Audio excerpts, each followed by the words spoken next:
ದಾವಣಗೆರೆ ಬಡಾವಣೆ ಠಾಣೆ ಖಾಕಿ ಮೇಲೆ ಹಲ್ಲೆ ಕೇಸ್ಗೆ ಸಂಬಂಧಪಟ್ಟಂತೆ ಆರೋಪಿಗಳ ವಿರುದ್ಧ ರೌಡಿ ಶೀಟ್ ಓಪನ್ ಆಗಿದೆ. ನ್ಯಾಯಾಂಗ ಬಂಧನಕ್ಕೆ ಒಳಪಡಿಸಿದ್ದಾರೆ ಪೊಲೀಸರು.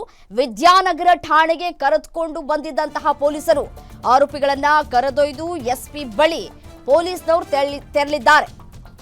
ಸಿಟಿ ಡಿವೈಎಸ್ಪಿ ಶರಣಬಸಪ್ಪ ನೇತೃತ್ವದಲ್ಲಿ ಆರೋಪಿಗಳನ್ನ ಅರೆಸ್ಟ್ ಮಾಡಲಾಗಿದೆ. ಪ್ರಮುಖ ಆರೋಪಿ ಹುಸೇನ್ ಹಾಗೂ ಹಂಸ ಬಂಧನ ಆಗಿದೆ. ಈ ಬಂಧನ ಆದಂತಹ ಹಿನ್ನೆಲೆಯಲ್ಲಿ ಸದ್ಯಕ್ಕೆ ತನಿಖೆಯನ್ನ ಕೂಡ ನಡೆಸಲಾಗ್ತಾ ಇದೆ. ಯಾವ ರೀತಿಯಾಗಿ ಉದ್ದಟತನವನ್ನ ತೋರಿದ್ದಾರೆ ನೋಡಿ. ಖಾಕಿ ಮೇಲೆ ಕೈ ಮಾಡಿದವರಿಗೆ ಸರಿಯಾದ ಶಾಸ್ತಿನೇ ಆಗಿದೆ.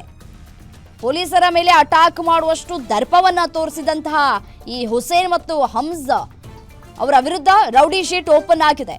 ಸರಿಯಾಗಿ ಬಿಸಿ ಮುಟ್ಟಿಸುವಂತಹ ಕೆಲಸವನ್ನ ಮಾಡಿದ್ದಾರೆ ಅಧಿಕಾರಿಗಳು.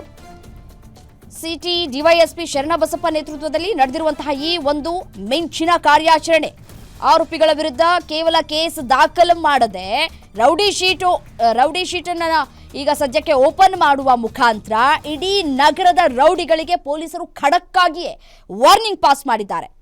ವಿದ್ಯಾನಗರ ಠಾಣೆಯಿಂದ ನೇರವಾಗಿ ಎಸ್ಪಿ ಕಚೇರಿಗೆ ಆರೋಪಿಗಳನ್ನ ಕರೆದೊಯ್ದಿದ್ದಾರೆ. ಪ್ರಕರಣದ ಗಾಂಭೀರ್ಯತೆ ಎಷ್ಟಿದೆ ಅನ್ನೋದನ್ನು ನಾವಿಲ್ಲಿ ನೋಡಬೇಕಾಗತ್ತೆ. ನೋಡಿ, ಇಬ್ಬರನ್ನೇ ಇದೀಗ ವಶಕ್ಕೆ ಪಡೆದುಕೊಂಡಿರುವಂಥದ್ದು. ನ್ಯಾಯಾಂಗ ಬಂಧನಕ್ಕೆ ಒಳಗಾಗಿರುವಂತಹ ಕಿಡಿಗೇಡಿಗಳಿಂದ ಕಾನೂನು ಸಂಕಷ್ಟಗಳೇನು ಕಮ್ಮಿ ಇರೋದಿಲ್ಲ. ಅದೆಲ್ಲವನ್ನು ಕೂಡ ಫೇಸ್ ಮಾಡಬೇಕಾಗತ್ತೆ.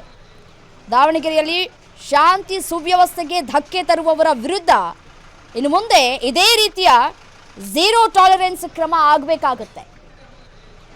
ಸದ್ಯಕ್ಕೆ ಈಗ ಒಂದು ಮೆಸೇಜ್ ಪಾಸ್ ಆಗಿದೆ. ರೌಡಿ ಶೀಟರ್, ನಾನು ರೌಡಿಸಮ್ ಮಾಡ್ತೀನಿ, ನಾನು ಹಾಗೆ ಹೀಗೆ ಅಂತ ಹೇಳ್ಕೊಂಡು ಓಡಾಡೋರು, ನಾನು ಕಾಂಗ್ರೆಸ್ನ ಕಾರ್ಯಕರ್ತ ಅಂತ ಹೇಳಿಕೊಂಡು ಕಾನೂನಿಗೆ ತಲೆಬಾಗದೇ ಇದ್ರೆ ಈ ರೀತಿಯಾದಂತಹ ಶಿಕ್ಷೆಯನ್ನ ಅನುಭವಿಸಬೇಕಾಗತ್ತೆ. ರೌಡಿ ಶೀಟು ಓಪನ್ ಆಗಿದೆ. ಈಗ ಇಲ್ಲಿಯವರೆಗೂ ಕೂಡ ಏನೇ ಮಾಡಿದ್ರು ನಡೀತಾ ಇತ್ತು.